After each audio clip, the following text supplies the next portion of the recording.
Good morning, good afternoon, good evening, wherever you are. It's breakfast somewhere. So eat up. Welcome to Breakfast with Vinny. Food for thought.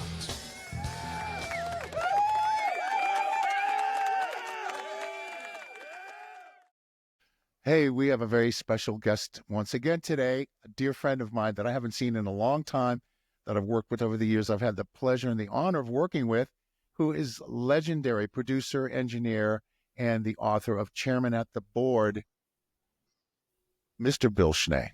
Welcome to the show, Bill. Hey there. Thank you, Ben. It's been a long time since we've talked and hung out and done things that we love to do together. So it's great to see you. Yeah. Yeah, because I'm still out here in close to La La Land, and you've gone on to greener spaces, and you're over there in Nashville now, right? Yeah. Hey, Literally greener. yeah, right. Yeah, we've been getting some rain out here, so some much welcomed and needed rain, and it's we're going to enjoy a little bit of greenery while we have that. So, but so are you enjoying Nashville? I take it, right? Yeah. Quite a lot. You know Yeah. what's great is the music community here is really a community, maybe more than LA ever was. I mean, I had the pleasure of working with all of the super top people like you, and everybody there is all very positive for each other. But when you get down to the next level and stuff, it just seems like there's a lot of competition in LA. There was a tremendous amount of competition, and if it's happening here, I haven't seen it. It's been a great move for me. That's great. That's great. It's more of it's just a lack of competing with one another, more of just a sort of camaraderie, shall we say, right? Yeah, exactly. Well, no, that's a good thing. I mean, we should only, if we have to compete, just compete with ourselves, and I think there was someone, I can't remember who it was, a famous artist that said, music and competition shouldn't even be in the same sentence. So well, I couldn't agree more. I think the competitiveness, it's a strange thing. I mean, it's been going on for years, even in the classical realm, and I just think that's just part of our dare I say fallen nature, where it sort of appeals to our limbic system, and let's throw them to the gladiators and let's watch them duke it out, and let's who can play faster, and I think that now with all the sensationalism being all the rage, and look at me is normalized. It's just the focus has kind of shifted there, but when you're But making let yeah. let's face it. Let's face it. All creatives are insecure at the There's that as well. at our very nature. Yeah. That's what's going on there, and that Yeah. insecurity can come out in maybe not such nice form sometimes. Yeah. Yeah. Yeah, no, absolutely. And then, you you compound that with that part of our nature, and the ability to sort of just be seen all the time and wanting attention and yada yada yada. But I keep harping on that like a broken record. But I think that like you're talking about being in Nashville, where it's just let's just make music, let's just Yeah, play music. For me, that was always the kind of the crux of the matter. And dare I say, I could probably speak for you as well, right? sure, I mean, what? sure. I mean, I was in a high school band, and we got signed right out of high school, Yeah. and I was off and running. I couldn't have been happier. Unfortunately, I never could make my dad happy. He was from Austria, an old school kind of guy, and a medical doctor. And as the funny story goes, uh, I think I had 2 Grammy nominations and maybe 6 or 8, 10 gold records at that time before he passed away.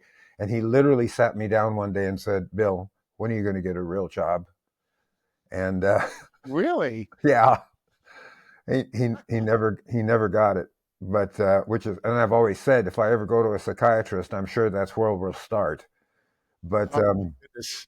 I Um, think I think overall I've made adjustment to the fact that I never couldn't make my dad happy as an adult. But well, oh boy, I'm sure he'd be really, really proud of you right now. I can tell you that. And I know that I think even back in the day, going back 50, 60 years ago, I'm sure that um, so many of us had that.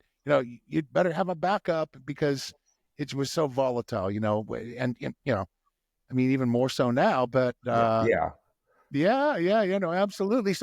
But you kept forging on, and I was reading about that in your book, Chairman of the Board. Is so amazing to hear that story of you're getting signed and thinking, well, maybe I should go back to school for a while, and you well, know, I did go back to excuse me, um, I quit college for 2.5 years chasing the band. And when we got dropped by two labels, I went, okay. I went back to college and started doing that while I was just starting to learn engineering.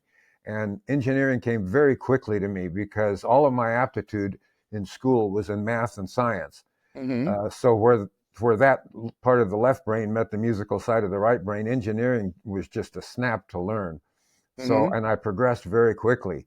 In the meantime, to basically to make my dad happy, I started law school, and I got through one semester and started the second semester, and I got the grades, and they weren't good. It was all C's and one B maybe, and it was because I didn't have time to do all the reading. I was doing sessions and the classwork, lectures, and I didn't have time to do all the reading, so I was basically faking it. So I quit uh, law school for. I thought I'd give it a year and a half and see if music could do something. And a little over a year had gone by, and it was just about. It was time to register for the fall semester, and excuse me, one of the clients that I had got a deal at CBS, and he told Clive about me, and Clive called me in the studio where I was working and said, uh, this guy Joel tells me you're a really good musician and engineer. Oh, thank you. I mean, it was Clive Davis, for crying out loud. yeah, Uh, sure. and he said, "What do you want to do with your life?" And I said, "Well, I think I want to go back to law school." And he interrupted me and said, "No, you don't want to go to law school. I went to law school. If you have music in your blood, that's what you should be doing." And I said, "Well, that's what I really want to do." And Mhm. and he basically took the butt away, gave me a shot in 1970, and that was it. I was off to the races. Yeah, there was no but, right? There was Yeah, no. Yeah, yeah, I know exactly what you're saying, and it's like you weren't going to be thinking, "Hey, I got to have this plan B," or there's no looking back. That's it. Forward, go, yeah, onward, pow. I know. It was the same for me, and I guess it's easy to do when you're 20, or you know what I mean, and you're really young, and you figure, well, hell, I got my whole life in front of me, but at least then do it. Then just do it. If that's yeah. the You, do it, then just do it, and just go full steam ahead. Yeah. to that point, when I speak to, I'll speak to at colleges or recording schools, hmm speak to them. I'll tell them, the best advice I can give you is, um, you know, go for it while you're young. hmm Excuse me. You got plenty of time. You got plenty of time to make a turn, but while it's in your blood, go for it. And Sure. and I got to be honest, it's rough talking to classes because, as you alluded to earlier, the opportunities aren't there like they were. I mean, it was always tough. It was tough in 1969 when I got into the studio. It was tough, but in fact, I've always analogized it that I looked back then. I thought of it as I don't know why, as a pyramid with slippery sides, that I was going to Mhm. have a rough time if I wanted to get to the top. I'm going to have to work really hard. And I did. Um, and now today, it's like the bottom of a pyramid, and then a little bit up, it flat tops, and there's a flagpole because there just aren't that many opportunities. But I tell Mhm. them, as true as that is today, just go for it. And also, I tell them, go, anything somewhat related to what you think you want to do, because you may think you want to be an engineer or a musician, but if you get an opportunity in some other area that's related to music, go ahead and take that. It's still good learning experience, and you never know, one thing leads to another. Yeah, right, right. Good point. I mean, but do you think that if they took something somewhat peripheral, but in the same sphere, musically, that some people may not be satisfied because it's, well, I really didn't want to get into, copyright law. I really wanted to be a singer. You know what I mean, or whatever. It doesn't have to be that disparate, but I mean, would you still give that bit of advice to people and say, listen, you'll still be in the music business and give it a shot anyway? Yeah. Well, I don't. Yeah, like I said, the opportunities are so limited. Yeah. They really have to find their way on their own today, because the model that we had back in those days, for engineering at least, was that you did whatever you could to get your little toes into a studio doing anything. Usually involved, cleaning floors and whatnot, and then you might move up to to helping the second engineer, and then Mhm. you might be able to move up to be the second engineer. You stayed after school, you stayed after sessions every day, and harped on the second, or maybe even the engineer, to show you what everything does and how it all works, so Yeah. that you can start to learn it. And then you become a second engineer where you're assisting the engineer, and that's where you could really start to get some serious learning. So it was an apprenticeship program, and it Exactly. worked pretty good. In England, it was even more structured than it ever was here, but with the Mhm. same idea. And that was such a great way to learn. You learned from the masters. If you were in a studio that had independent engineers, you would see different masters coming in and see how they mic the drums and what mics they used, and Right. see, same thing on piano, and really you do it differently than the other guy, and so on and so forth. Yeah. And Yeah. then you finally get the chance to try it on your own. Yeah. Right. Right. And it's real world experience. It's like, I guess maybe analogous to being like, if you were learning to be a pilot and instead of going into a flight simulator, you were sitting behind the pilot, apprenticing that way in actual flights. You know what I mean? It's kind of like if you were an apprentice, you probably would witness things back in the day, like having to cut the 2-inch tape when the record company was in the room. You know what I mean? And that kind of stuff that you just you could teach it theoretically, but until you experience it and feel the hair stand up on your head, it's not the same thing, And apprenticing and watching someone that's mentoring you or go through that, you get it vicariously. You feel it. You're in the room and it's tense, and I'm sure you must have had some situations like that you could impart, to people, like really scary moments. Yeah.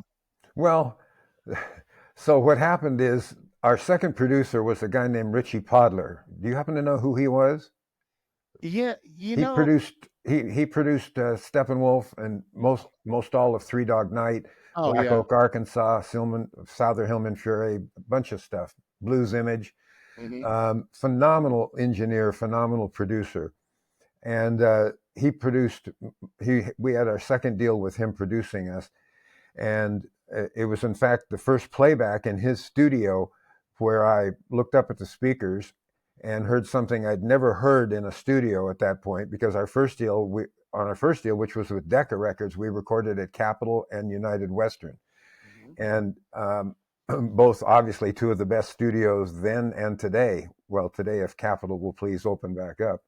And but in Richie's studio, which was a lot funkier than those places, I looked up at those speakers as the sound was coming out, and I never heard, or more importantly, felt anything like that from my band in the studio. Hmm. And I knew that it had to be him and what he was doing. And right then, I asked him. I turned when the tune was over, and I said, "Can you teach me to do all this?" And he said, "No, I'm teaching Cooper. Go out and do another take." Oh, okay. But that was the moment that it was cemented in my mind what I wanted to do. Hmm. Well, funny enough, down the road a piece, like I said, engineering came pretty quickly. And 2.5 years later, I convinced him to hire me. By then, he had the hottest rock studio in Los Angeles, independent studio. And I convinced him to hire me, and he threw me in on a demo, and they said I did good. And the next day, he threw me in on another demo, and they said I did pretty good. And then the next day, he said, "Okay, come in tonight and record with Three Dog Night." Huh? And they had already had a hit. They were working on their second album, and he basically threw me in the deep end of the pool, and Mhm. I was able to swim. And the producer at that time, the first two albums were produced by another guy, Gabriel Meckler, and I called Richie the next day and said, "Well," and he said, "Gabriel said you did great, so come tonight and do it again." Okay, and I did that. Same thing for the third night, but the third night, the guitar player Mike Alsop uh, wanted something that I, not being the keyboard player, I didn't know how to do it. Richie, being the unbelievable guitar player that he is, I'm sure on the first album had gotten a lot of guitar sounds for him and whatnot. And he wanted something that I didn't know how to do. So I had to call Richie, who came down and took over. And that was the end of my tracking. I did some more overdubs, and more importantly, got to hang out with Richie every every moment that he was there working, to learn by watching a real master. Yeah, well, that's irreplaceable experience right there. And so do you think that when you do speak to people in universities and things like that, is it something that you would still encourage them to do? Because I think that now with the demand being so different, uh, and the supply just being so prolific, you know, people are spending a lot of money in universities and kind of wondering what to do when they get out. And how is it that you could still impart a positive message?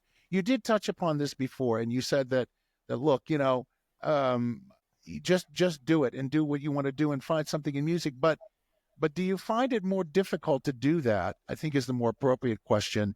And how do you see that in relation to modern education? I mean, there's so much stuff that's available now. People are just watching YouTube videos, and they're still going to universities. And I think there's a place for that. And I would think that you maybe think the same. I don't really know. Well, I think, a lot of, I'm sure a lot of parents are like my dad to a degree, and they're figuring if they get into a university where that may be their their major, but they're going to learn a lot of other things that may make the parents feel a little better. I don't know. Uh, Honestly, some of the trade schools do every bit as good, if not a better job, from what I can tell from the ones I've visited and spoken to. But yeah, when I started speaking, probably 20 years ago, when I went in, I would, because the record business had already, I won't say died anymore, I'll just say it had morphed into where it exists today. Yeah. Um, and I would say, before we start class, I just have one question. Why are you wasting your parents' money?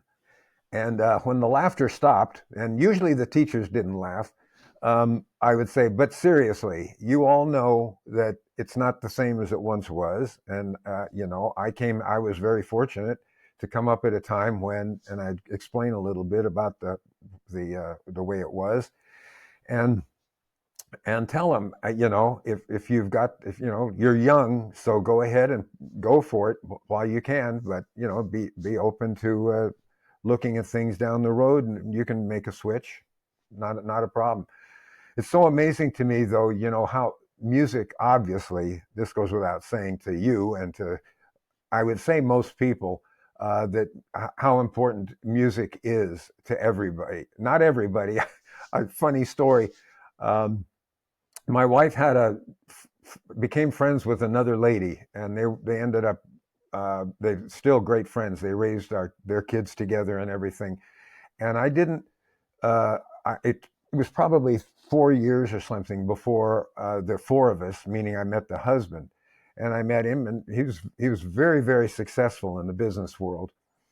And he about the third meeting, he came to me and he said, Bill, I don't really care about music, but I Googled you and you're hot stuff.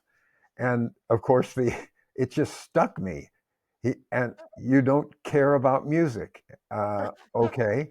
And of course, I don't know many, obviously, like you know, we hang out with people that music is their friggin' life, for crying out loud. Yeah, of course. My wife refers to it as my mistress, which is not that uh, you know, far from the truth. I said early on in my career, well, in the first 10 years or something, seeing all the people getting divorces, musicians and producers and so on, and it occurs to me that a lot of women grow up with a dad that, you know, works 8 to 5, takes a, you know, wears a suit, comes home, has dinner every night, that whole thing. And, you know, a girl like that marries a musician who doesn't have that kind of schedule. And maybe more importantly, their instrument is the love of their life. I mean, it's, you know, to me, the studio is that for me. I think that can start to cause problems with a lot of women, that because they feel it as a threat.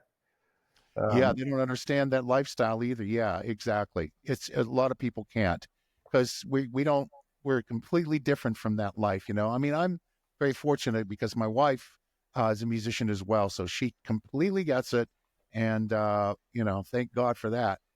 yeah, Uh, but something, Bill, it's interesting because I think that a lot of people who claim not to love music, they don't really understand how important of a role it plays in their lives, even if they, profess not to like it. If you took it away from them completely, there would probably be a deficit that they couldn't quite put their finger on, hmm. but because it's just such a part of life. And I think that they might be more aware of it if it wasn't there. I mean, I'm just, obviously just taking a wild guess here. Maybe not, but there's already a deficit if to discount music altogether is to really have some sort of a just a blank spot in the soul. I Yeah, that's for sure. I really Something would be missing. something's missing there. Absolutely, absolutely. So, and it is the soundtrack to our lives, and we have a great responsibility to convey that to the world, and in a way that's respectful and respecting the music and respecting how we deliver that message. And I harp about this as well. It's like, it's really a gift from God that we've got, and words coupled with music and rhythm is so powerful. And people who have Alzheimer's, they can't even remember who they are, but they can remember their favorite song. So there's all of these things show Yeah, how deep music penetrates into our psyches. uh, So, I mean, I'm just an off the cuff question. Have you ever, they always say, be careful meeting your heroes. Um, have you ever been in a situation where you've met a hero and thought, "Oh, that might have been a mistake"? I mean, I know this might be putting you on the spot, but just curious. honestly, uh, no. Honestly, no. I mean, I don't know. I really feel in so many ways so blessed by God, and maybe this is another one. I mean, I turned down doing certain projects where I knew there were problems. Uh, that could have been, you know, because I want to fix problems. I'm an A type, and I want to fix problems. That's for sure. But if you can avoid them totally. So I've had that, but I as I've told the story in the book, I got off to a really great start because uh, early on in once I went to CBS under Clive's tutelage, um, I worked with as an engineer with Barbara Streisand, and I mean, whoops, we hit it off absolutely from day one. She couldn't have been nicer. And, we found out, she's a foodie, and especially with sweets. And, uh, and of course, what I saw then also was the talk about the best seat in the house, because you're sitting there getting a private performance by a person with an unbelievable talk about gifts from God. And, uh, it was just wonderful. But that's where it started. And when I think back, um, there was only one person and it wasn't a bad experience. I just found it odd. Uh, it was, and I think I'll do the same thing I did in the book. I didn't say his name, and for no particular reason, just to piss people off, maybe. but Yeah, it yeah, was yeah. it was David Foster's session, and he asked, I was recording it, and I met the artist on the day of the first session, and it was a big session, orchestra session. And in the middle of talking with him, right in the middle of a sentence, he turned around and walked away. And I thought that was completely bizarre, but oh well. And so we got into the session, and about an hour and a half in, everything went down. Got a gorgeous take with him singing his butt off, and he came in the control room, and I said, that was unbelievable. And he said, no, no, I'm going to make it perfect. And I said, okay, well, whatever. But yeah, I'm just telling you, Michael, that what you were singing, and the same thing in the middle of my sentence, he just turned around and walked away. So at the end of the break, I got to David and I said, David, this happened twice. And he said, yeah, it happened 3 times in pre-production. And I finally said, you can't do this. This is rude. And so it was just odd to me. And the interesting thing is that one of the things I think I'm known for is in mixing is protecting and spotlighting the vocalist. I take great pains to make sure that the vocal is, that's their life, and I want them to be happy with their voice. And when we got to mixing, I couldn't make him happy. I don't know that that's ever happened in my career, but I couldn't make him happy. He mixed it with someone else. Yeah, it's well, I don't know if you would label that perfectionism. I don't know what you would call it, but it okay. That's really bizarre. Yeah, yeah, yeah, yeah. That's really bizarre. So, but you were so that kind of makes me wonder about what your feelings are about that whole kind of sensibility that some people, that's just how they work. That's how that's where they live. They don't care if they do a gazillion takes, and it's never good enough. And they nitpick this and they nitpick that, and they don't know if they've gone past it or not. And that's something that's always really irritated me because just speaking for myself, and I'm just including this in the question, I just remember, you know, uh, coming into this whole thing where back in those days it was just tape, just tape, 24 tracks, and everybody was in the same room together. The orchestra, the arranger, there would be an arranger there conducting, and you had to get it quick. So you had to train yourself to sort of, uh, you know, uh, think of the right part that you're going to come up with to document this thing forever real fast and execute it really well. So you were trained to do all of that, to summon all of those senses, your knowledge base, your intuition, to get it now. And because time was money and yada yada yada, and let's not waste any time. So obviously that goes completely against the whole sensibility of doing a gazillion takes because, well, we can, we've got the luxury, and I own the studio or whatever it is, and sometimes I just think that they go way past it, and it was always a pet peeve of mine, and I wanted to find out what your thoughts are about that sort of thing, and people's inability to see that they've gone past it, and if it's something that you think is worth the journey to take that long to do, or if you work differently, and you know what I mean, your whole thought process on. Well, first of all, yeah, I mean, I came up. The first studio I worked in after my aha moment at Richie Podler's, the first studio I worked in was a very Mickey Mouse studio. They only had 2 professional microphones. There were egg cartons on the wall for sound absorption. We had no EQ and a space expander, guitar reverb for reverb. It was really pretty Mickey Mouse. But the good part of it was I had to mix everything live. It was mixed live. There was the mix. There was no going back to overdub or mix, period. So fortunately, I learned, and at that point in time, there was a lot more of those kind of sessions where it was all done live, even when we got into multi-track and stuff. And so, and some of my favorite things that I did were the direct-to-disc records. Did you ever do a direct-to-disc record? Yeah, I did either direct to disc or direct to two track. Yeah, two track is one thing, but direct to disc, where you record one whole side of an album, is another. But that's what I was cut out for, and it's some of my favorite stuff that I did. So, Scary. oh yeah, Oh, really scary. But but talking about as you said, different people work different ways. When I was asked to do the Asia album, Steely Dan, I was a bit nervous because I'd heard from my friends like Omardian and Jeff Porcaro that had played on previous records what their somewhat maniacal ways in the studio were.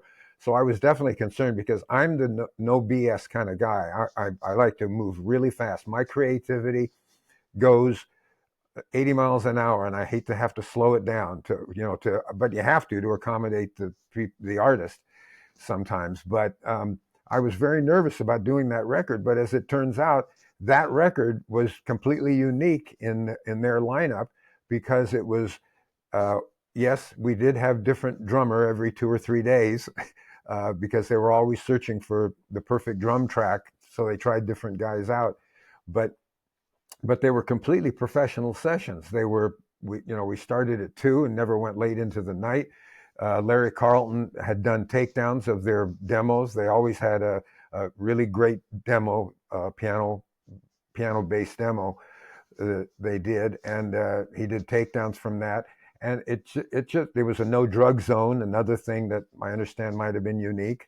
And so it was the tracking sessions at least were wonderful. What went on after that, I'm not so sure. Right. But I was thrilled about that. And also back to what you were saying about, and I was thinking as you said it, and of course, because the great drummers like you, Jeff, whoever, you've got it on the first take a lot of times, and you have to wait till the rest of the band catches up, working out their parts and stuff. Especially, my favorite sessions are the ones that were only half arranged. A chord chart with maybe some stabs and pushes and things.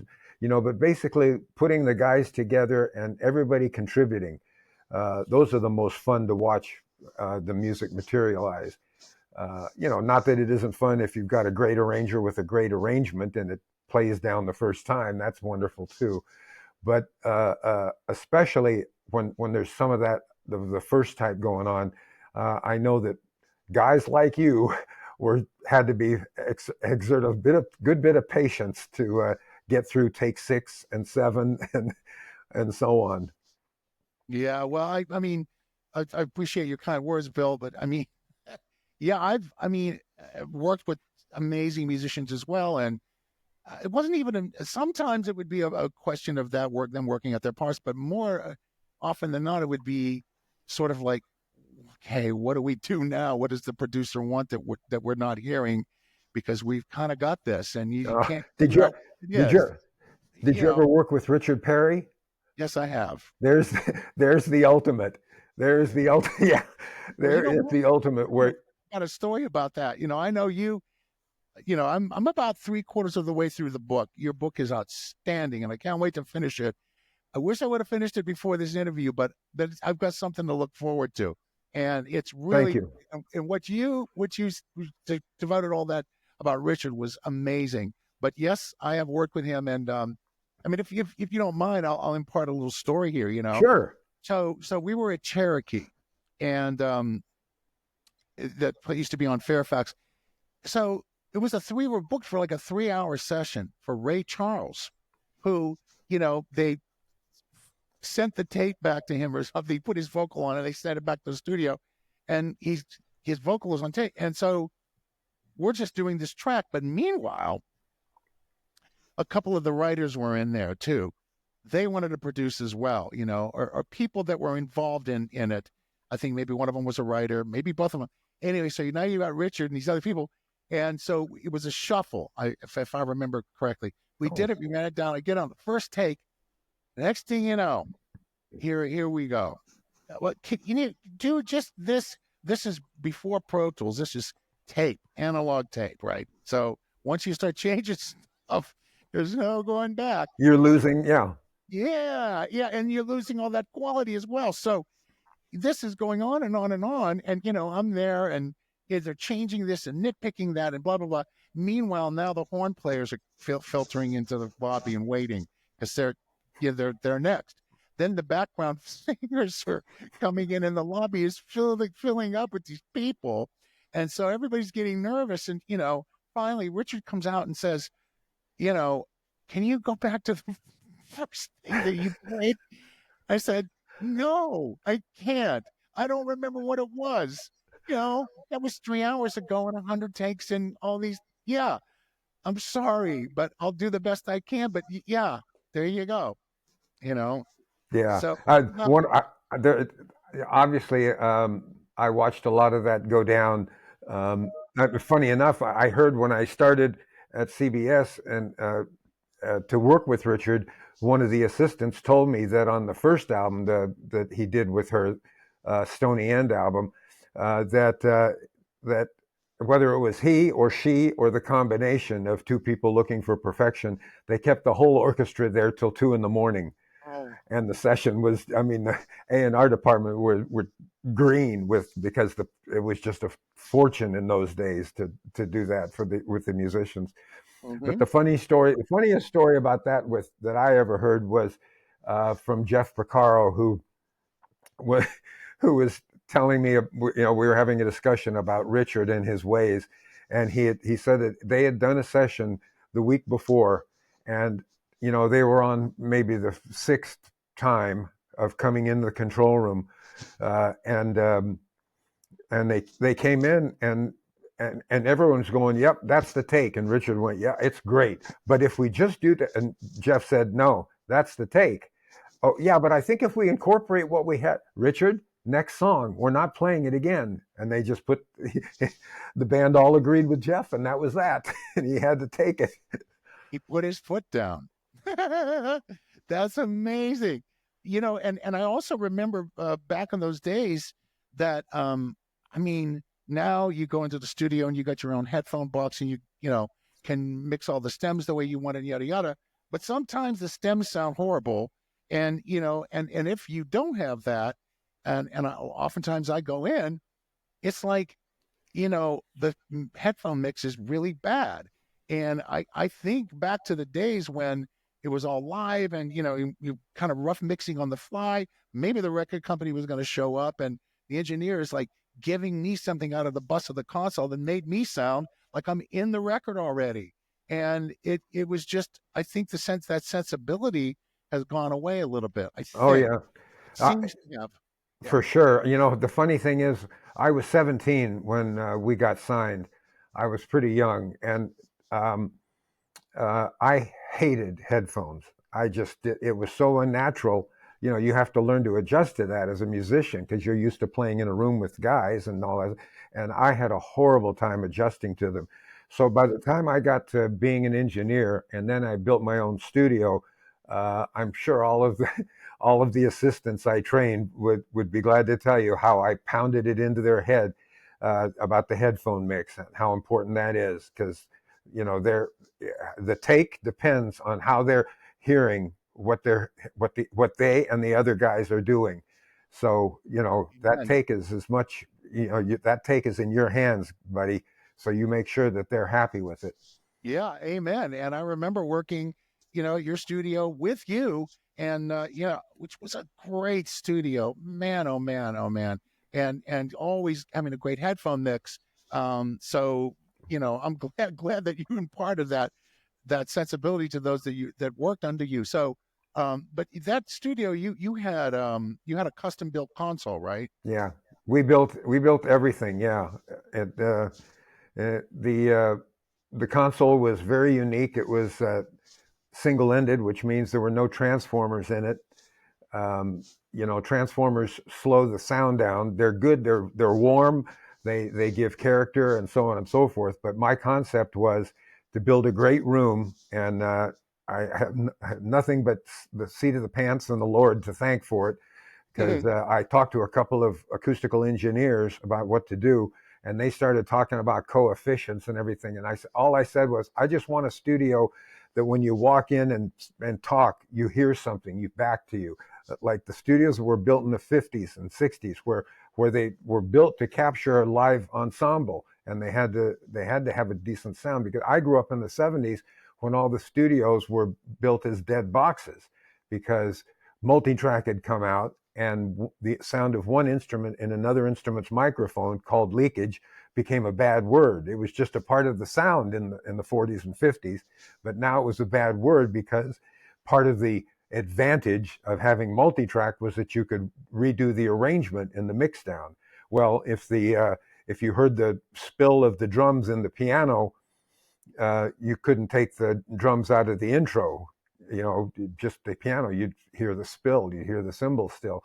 So they started building studios and dead boxes, and I didn't want that. But I believe that if you have a great room, great microphones, and I have a huge collection of old vintage tube microphones because I believe them to be the best that were ever built, and then as simple a console as possible, you get the most natural sound. Then there's plenty of boxes, or in those days, hardware boxes, or today, plugins, to mess up a sound or to give it character and, you know, change it and whatnot. But there's nothing that allow you to go backwards. Nothing will make something more natural, more pristine, more, you know, sonically pure. So that's why we did it. You know, we built this console, which is extremely simple. When I'd give a tour of the studio, I'd say there's more amplifiers in one module of an SSL than there are in this entire console, and and it's true. What it was it was just the idea for me that if you have to work a little harder to set something up, that's better to avoid the electronics that you go through 100% of the time for something you might only use, you know, 20 or 30% of the time.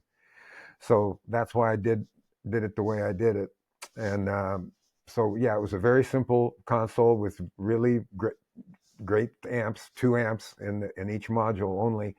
And then we had of course, you remember the roll around consoles out in the studio with tube mic preamps. There were 3 of those with 8 in each one, 24 tube.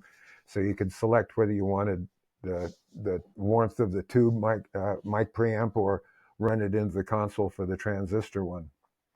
Yeah, amazing. So the simplest signal path, you know. Yeah, Yeah. I remember, and just so it just reminds me of these old records that I would hear, like I don't know, Nat King Cole records, or these records that you were talking about that were done uh, back in the day, and everything is so, you know, the air, the bass sound, it just wow, so rich. I mean, it was done in a simpler time. yeah, but very much so. A very amazing story to me is that there's several companies that license albums and put them out on LPs now because LPs do continue to grow. I just Uh, bought a turntable again. well, Yeah. I had to too about 4 years ago. I had 2 great ones and got rid of them, you know, 30 years ago, and never going to need this again. Anyway, but one of these companies called Acoustic Sounds, they put out a very special version of Asia at 45 RPM because faster sounds better, just like with tape. And the uh, the amazing thing is when I went to visit the guy in Kansas, and while I was there, I found out that he does other records.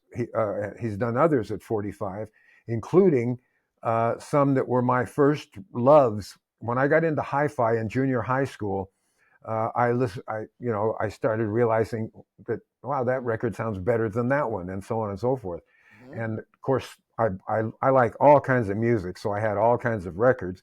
But for that kind of sonic purity, I mean, there's the R&B records of the time or whatever, were a chunkier, fatter thing. But in terms of purity, maybe not as much as something else.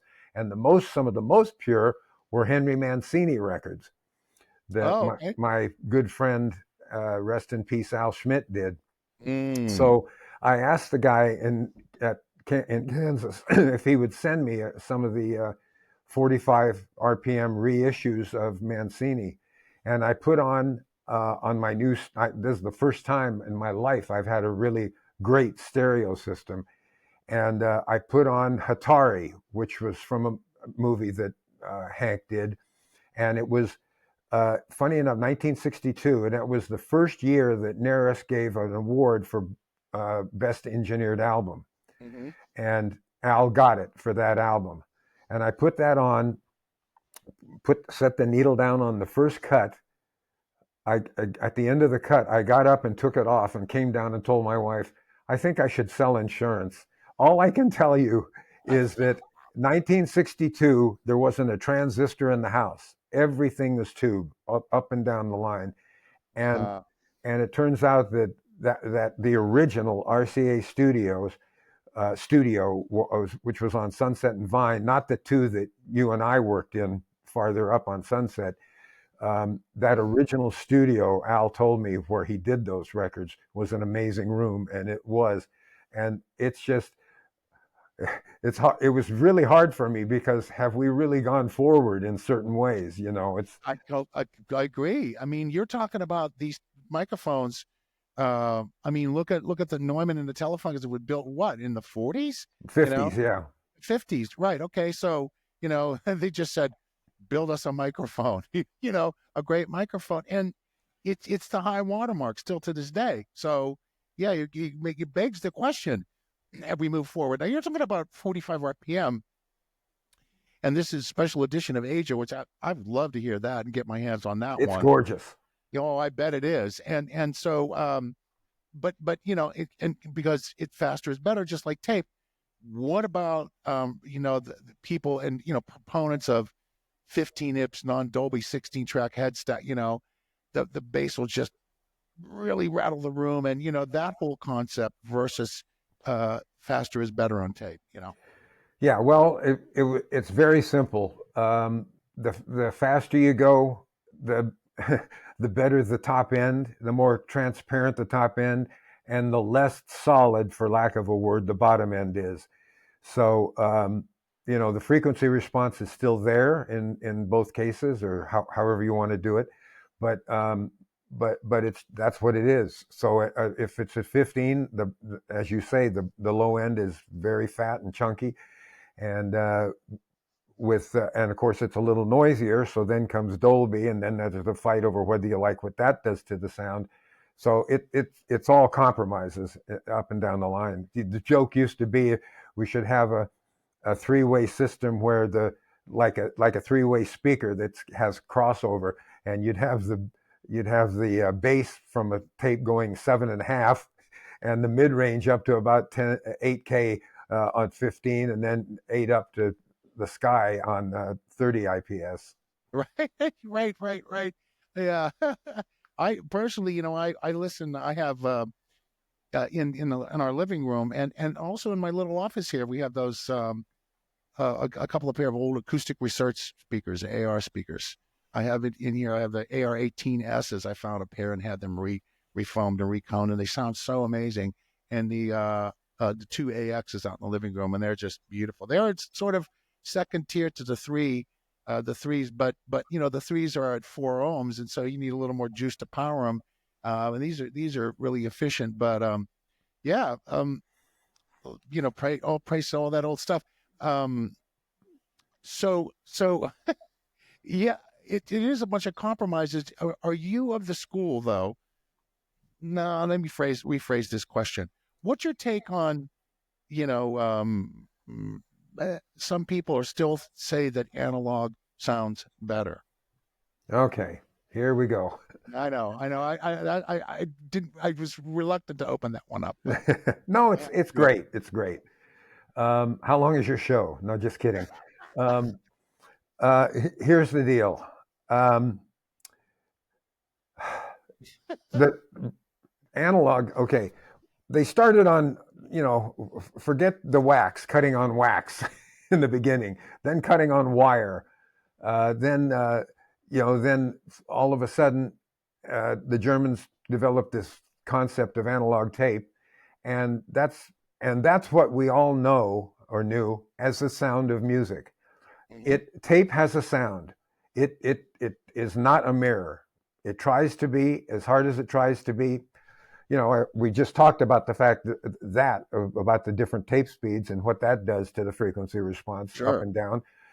Um, but there's, it compresses, and it, and it distorts, not very much, but all these and it loses it. It doesn't stay on the tape, especially the newer tapes. The old stuff, the old brown stuff, held on to the digits, digits, uh, play on words there, held on to the music a lot better than the low noise tapes that they developed in the 70s, when we started having multi-track and lots of tracks added up to noise.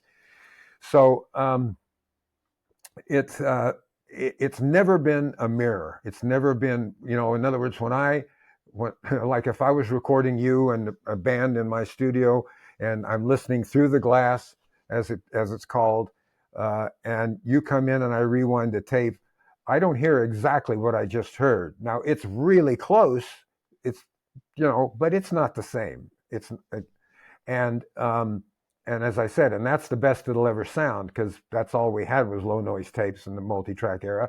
And it if you put it away, even if you put it away, some of it's going to not be as good in a month. We used to record on 16 track, to get the track on 16 track, make a slave copy to do the overdubs on, put the 16 track away, and don't bring it out until you're ready to mix. And Mm-hmm. even then, with memory serves me, wow, it's lost a little something. Anyway, I remember the first time we brought that up to Scotch manufacturer tape, and we said, I don't know what's going on, but this new tape of yours, it doesn't stay on. It's, and yes, of course, if you play it a whole, thousands of times with the pinch roller smashing into the tape, that, the onto the capstan, that's not going to help matters any. Let alone, as I always said, what if you're on track 4? Recording on track 4, what about the erase bias on 3 and 5? Do you suppose maybe that's kind of eking up there and doing a little damage? Who knows? All we know is that, you spend 2-3 months on an album, and that basic track is nothing like it was in the beginning. Mm. So it was always fraught with problems that we had to learn to deal with. You had to learn that a muted trumpet or a tambourine, you can't put that on at zero level, because it'll be nothing but distortion, because there's Mm-hmm. true peaks on there that analog tape doesn't want to, doesn't have it if you're recording at the nominal zero level that you record at for noise in general. So all kinds of problems that we learned to deal with. But the most important part of what I've just said, though, is that was the sound of music. So when digital came out, and let me say that I went kicking and screaming into the digital era. Why? Because especially when it came out, 1644.1, which is the CD, is way too low, too few and too low on the bit rate and sampling rate. I mean, I'm here to tell you that 24.192 can sound amazing, but it still has that quote digital sound, which is not the sound of tape. My analogy is that is the movie business. Movies started on tape, like we did, Mm-hmm. and they made the switch to a recorder. And it looks like, live television, and it was rejected immediately. That doesn't, that's lifelike. Movies are not lifelike.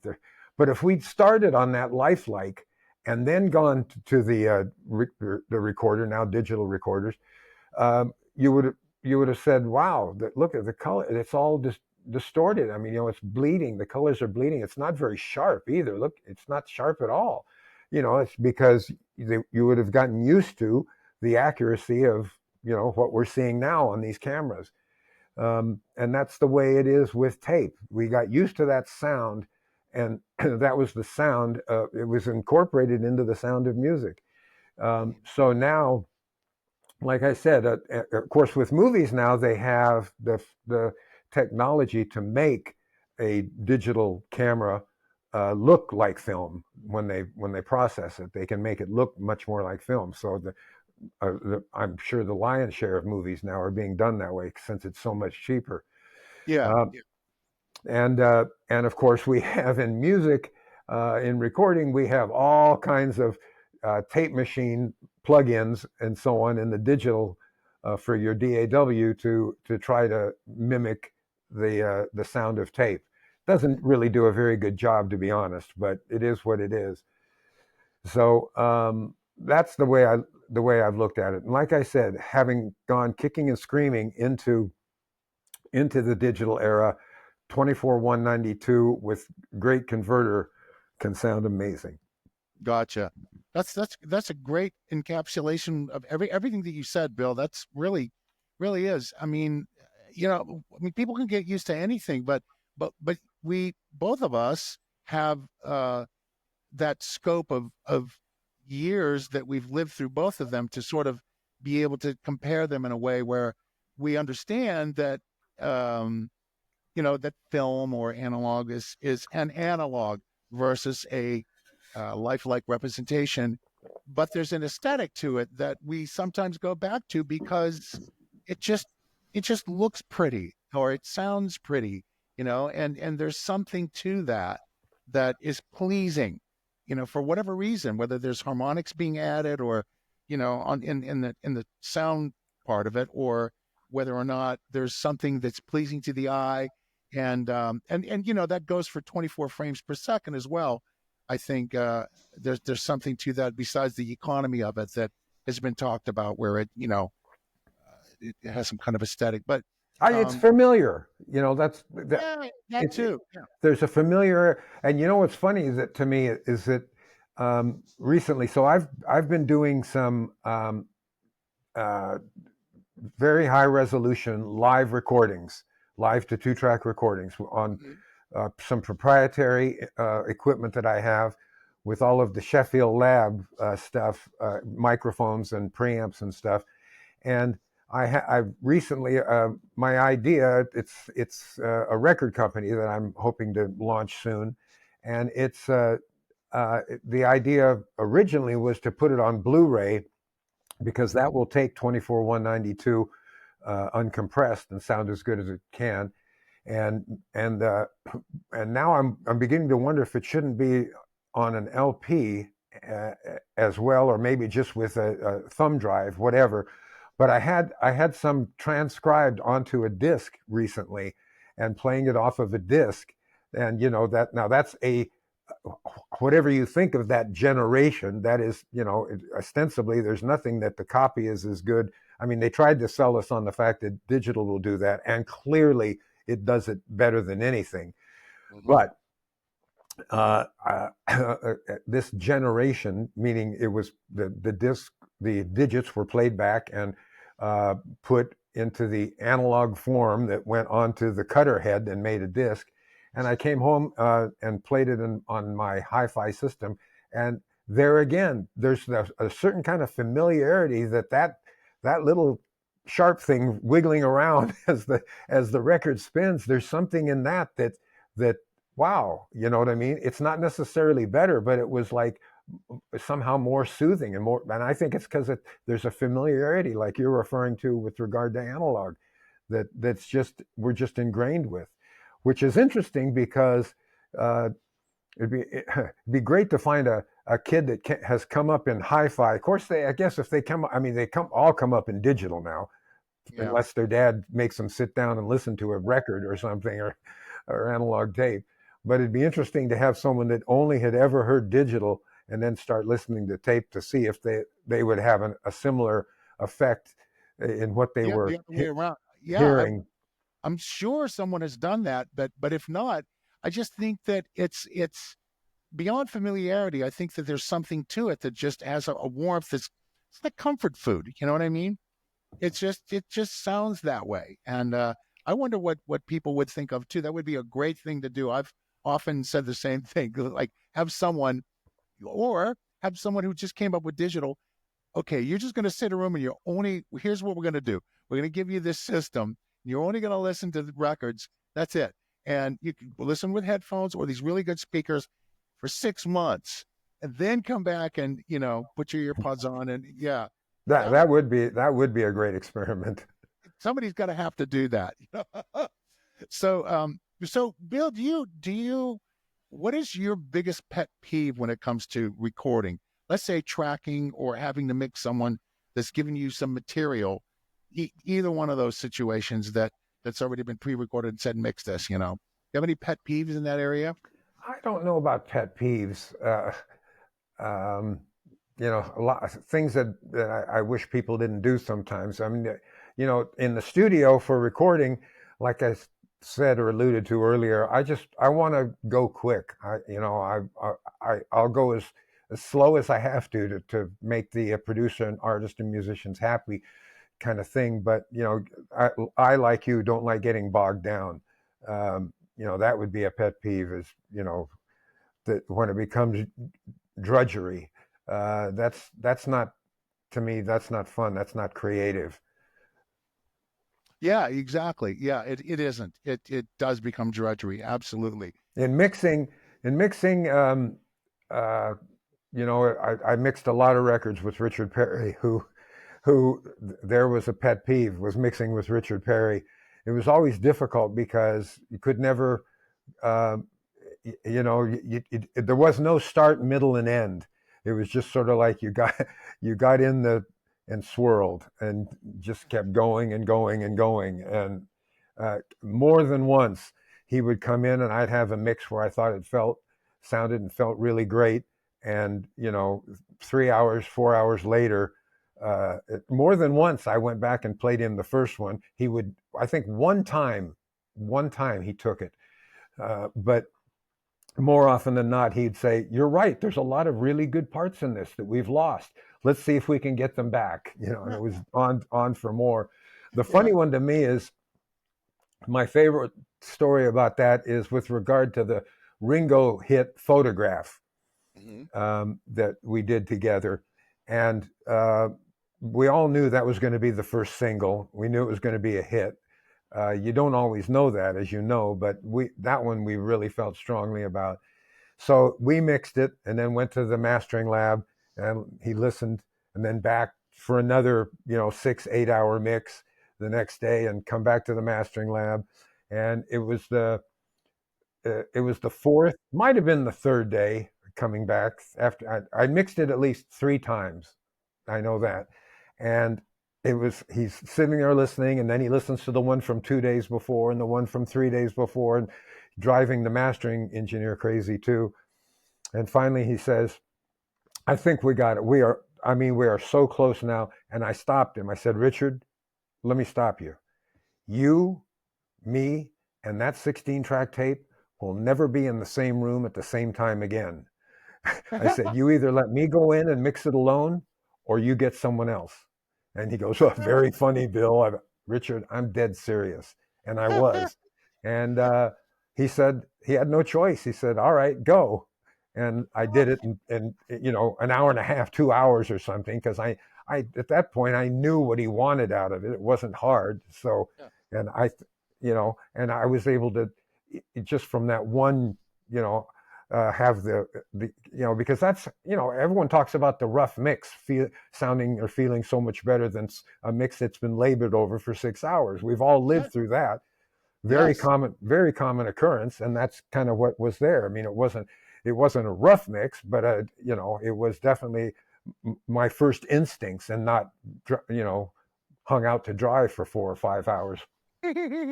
Yeah, overthinking it. It's like, yeah, we got a good sounding mix. Let's go and overthink it now. You know, you just mess it up. How can we screw it up?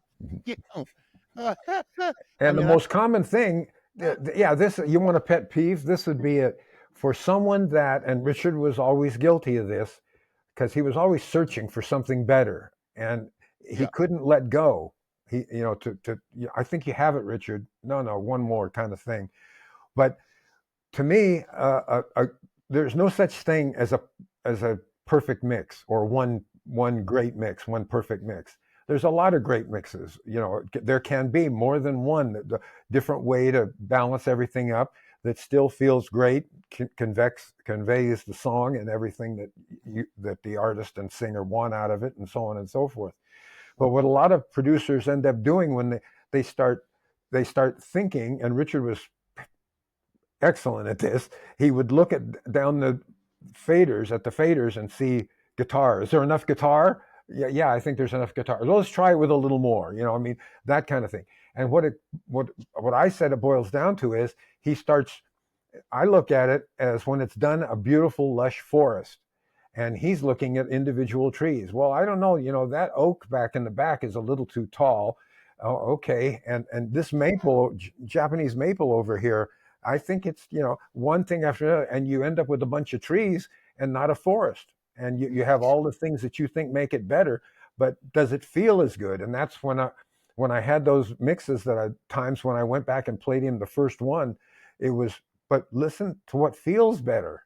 And Yeah. but he was and there, you made a mention earlier, people work different ways, and that's the way he worked. And it's hard to complain. He was, after all, the premier record producer in the 70s into the 80s, and outstanding in so many ways. Hmm. Absolutely. Yeah. Yeah. Yeah. Yeah. I mean, you're talking about, the idea of having a great room to track in, and talked about our friend, the late great Al Schmidt, who, I've been on sessions with as well, would just come out and just move a mic that much, and instead of just tweaking a bunch of knobs, and it just makes me wonder about how things are done today with a lot of people recording themselves, and then sending it off somewhere to mix. And I think that some people think that they could just do everything with plugins, and I'm just wondering. But having said that, I think people are also getting much more savvy with how to sort of mic themselves up and get a good sound to send it off to someone. I mean, I work remotely as well, and I don't have a great sounding room, but I know how to get a good clean signal to send to someone to mix, because I've spent a lot of time in studios with, you know, people like yourself, and I've picked up a few things and understand, that if I send something off, the mix engineer isn't going to say, "What are you doing, Vinny? Haven't you figured this out by now?" So is there anything that you can impart to people, especially someone like drummers who are doing this, in order to sort of safeguard their own self recordings, or that to any kind of tips that you can give to people for that, to ensure that when it gets sent off, that it's not going to be a nightmare to mix? Or again, are there things that you notice that would be a peeve that you'd say, I see this all the time and I wish they wouldn't do that? Kind of a multiple choice question there. Yeah. Boy, where do I begin?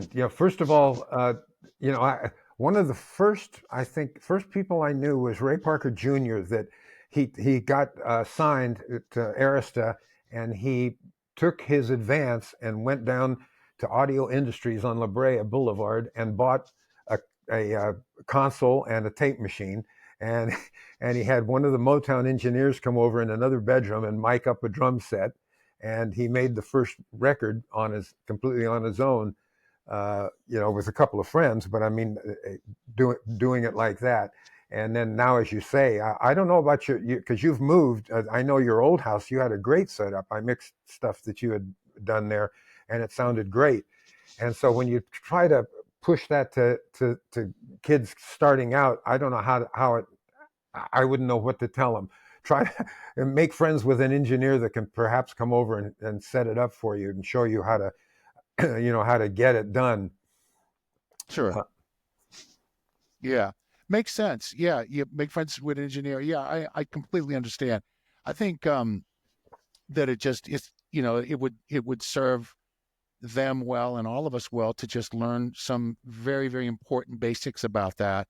yeah. And Let's, while we're on that subject, let me say the sad note of that, that goes with what you were saying a little earlier, is um, the, this whole idea of learning on YouTube. Um, it and what I mean, obviously it's not the best way. Some people that don't have the money to go to a school, that are just learning, I guess obviously it's better than nothing, kind of. Or is it only because you have different people, showing different things, different ways of doing it. And that's fine. You can make your own judgment when you get to try whatever you're trying yourself. Hmm. But what really bothers me is that way too much is being made of the technology.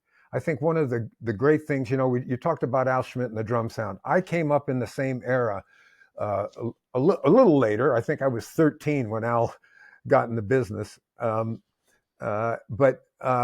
the idea, my mentors, including Richie Podler, it was about the right microphone and the right placement of the microphone, and and then if you need a little bit of, you can't get what you want, then maybe a little bit of EQ. By the end of the 70s and into the 80s, engineers, they just throw up the mics, go in and start turning knobs. Well, what's even worse today is that because there's so much technology, in with regard to recording on a DAW, that the whole idea of plugins that get incredibly complicated, astoundingly complicated, is that whole idea of the technology is totally, circumventing music. And Right. there's a simplicity to, if I was teaching them, I'd say, you don't get to use any technology, just shouldn't even have a, if you're learning to engineer, not as a musician or a songwriter or something, you want to be able to change stuff. But these guys trying to learn to engineer, I don't know how you can see through all of the, because they'll pull up a piece of equipment, a certain plug-in, and start showing you this and that and that and this and this and that, and it's like, wait a minute. I saw a very funny interview. This musician friend of mine, young, well, everyone's young compared to me, a young kid. He's probably, he's only 34 or 5. That's a kid. He and another guy do interviews, and they interviewed Bob Clearmountain, and he had pulled up one of the Boss's songs. I can't remember which one, that he mixed originally in the 70s, and was showing them what, kind of recreating it. And I don't remember what the effect was, but it was just something they said, now, what is this effect that you have on there, and whatnot? And he says, well, this is kind of analogous to what I did on the original mix. And he said, but why did you adjust it that way? And he said, I don't know. I put it in and I started turning the knobs until I felt like I had something that, I knew what this effect does. And I Yeah. turned it to, and they're wanting to be scientific about it. They were amazed that really, you're just shooting from the hip? Yes. Yeah. I just started turning knobs until I liked the way it sounded. Yeah. Yeah. I mean, Yeah. That's the crux of the matter. Just what does it sound like? and I I don't know how that gets lost to me. I would think so for a young guy with watching how these plugins, because they have so many adjustments and so many things. I know. I know. It's funny because my buddy, great young engineer called Wesley Seidman, he he calls these guys engineers because they engineer with their eyes. Funny story again, as I was doing a session at Capitol, a lot of times people ask me, why don't you go in to listen to the playbacks? I'll say, because I don't like the way, I don't want to listen to myself. But I would go in to listen to playbacks and I would purposely start conversations. And I'm like, why? Because if something is really bad that needs fixed, it's going to interrupt my conversation. If it doesn't jump out at me, then next. You know what I mean? So that wasn't my philosophy. Some people thought I was nuts.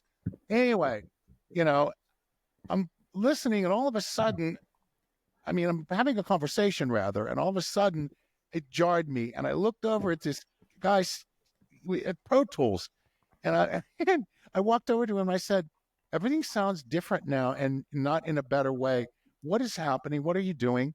He said, "I'm moving the snare drums onto the grid." Oh, Yeah, and I oh, can you please undo that because I did that on purpose. I swear to you, I did it on purpose. I oh! I swear. got I got one of those too. He didn't even Uh, hear it. He an didn't even. artist.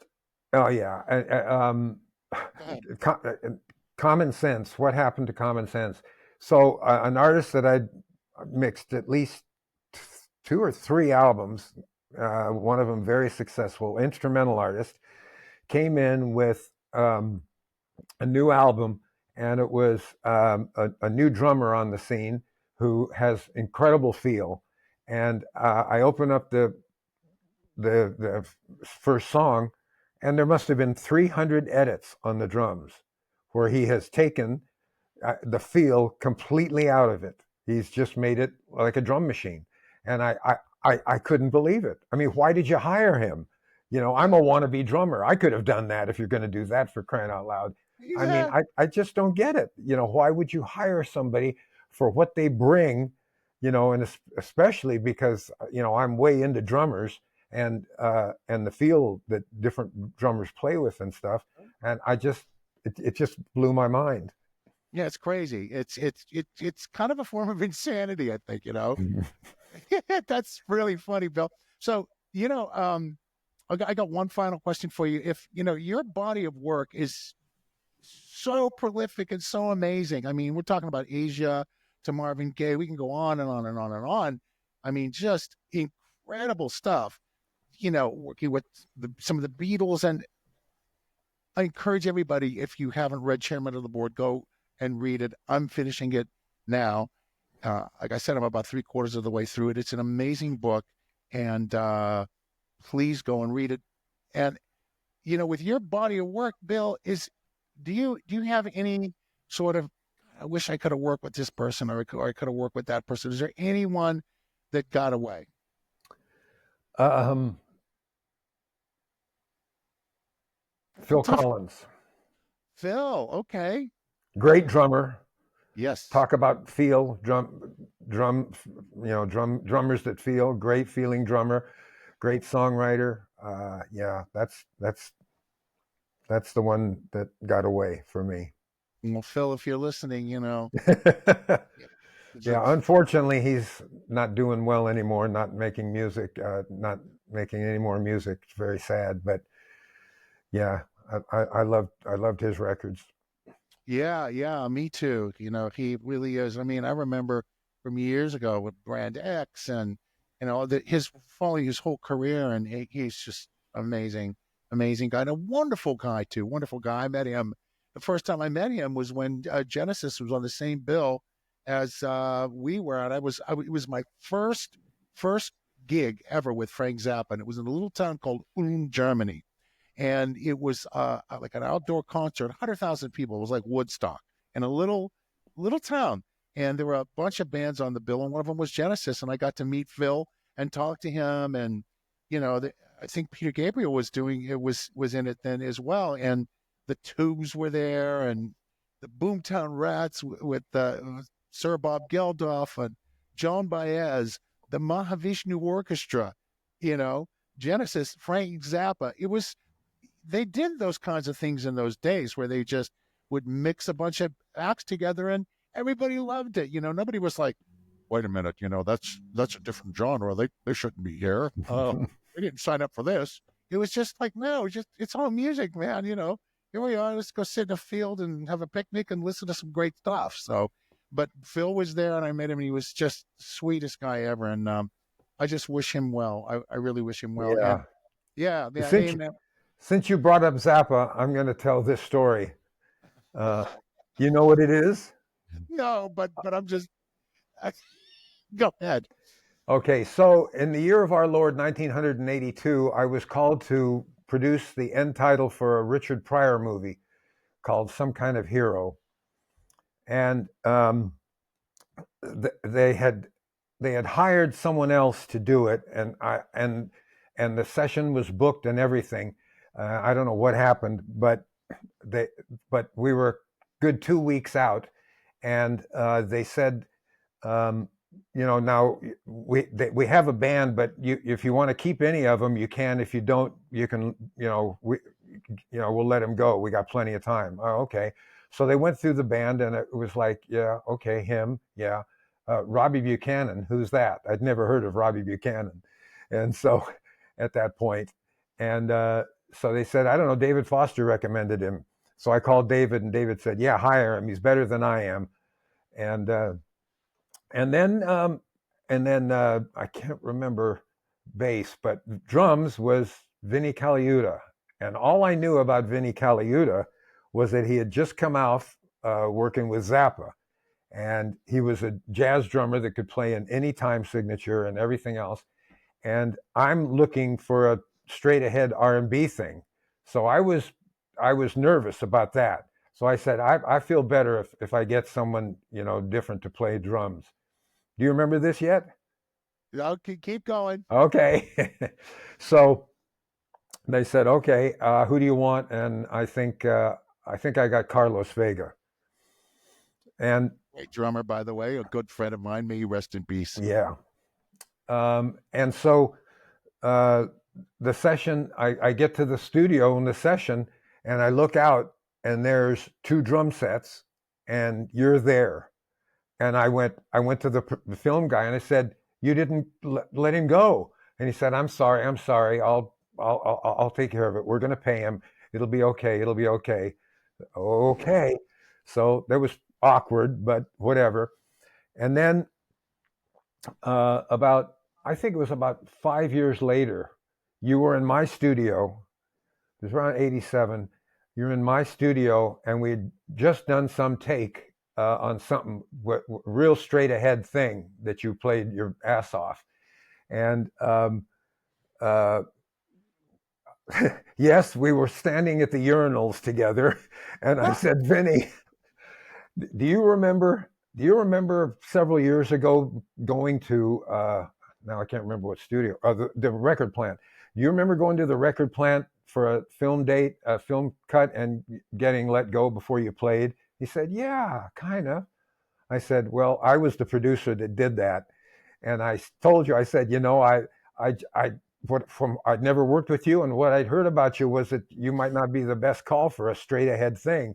And I said, well, judging on what you just played here in the take that we just did, boy, were you, boy, have you, done it now. But Sometimes, anyway, it was a very embarrassing thing for me, but it ended up really well at the side of a urinal with you. well, that's good, and that's a great story, Bill. And it just shows that we just go through different phases in our career, and different points in our learning, and really, you know, when I came to town, it was sort of like I was playing all this stuff, and I was all about just like Ma Vishnu and Miles, and I just wanted to, and it was like, no, we don't do that, and so I had to sort of learn, go in the deep end that way. And when I left Frank's band, I had the chance to do a couple of records simultaneously, a Gino Vanelli record and a Pages record, and we were doing like one during the day and one during the night, like back to back for a while like that. And so I wanted to do that because it was like being in between tours with Frank. I couldn't, I wasn't doing anything. I couldn't get arrested, and I wanted to do other stuff.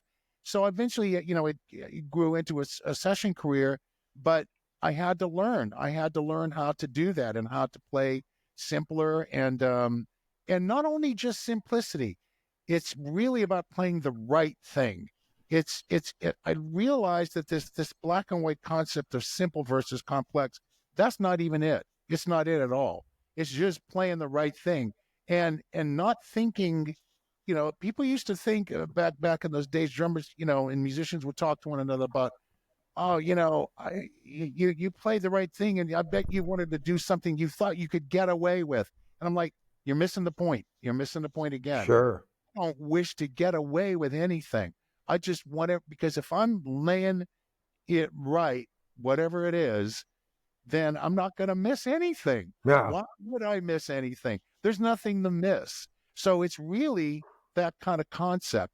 You just play what the music tells you to play. And I'll tell you another quick story as well. Um, uh, you know, once here I was. I said I had all these chops. I could play anything, and I had this mental sort of database where I could instantly recall, oh, yeah, I got the right part for this. Beat number 2A in the verse, and what I mean. And so I'm on this session, and I couldn't think of what to play. And the artist who couldn't even play the drums, with the songwriter, tried to sit down behind the drums and eke out a part. And guess what? It sounded so right that I almost turned beet red, because I thought, how good are you now? With all your everything that you can play, that you're capable of doing, how good are you now? And that was a real big lesson, an eye-opening lesson for me to just really, you know, you don't know who's going to come up with the right thing. And he was servicing the song. He wrote it.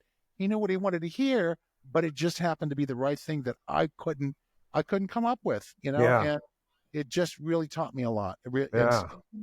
That's the whole thing of going in the deep end, you know, which goes along with what you were talking about earlier about apprenticeship and all that sort of stuff. So What works, works.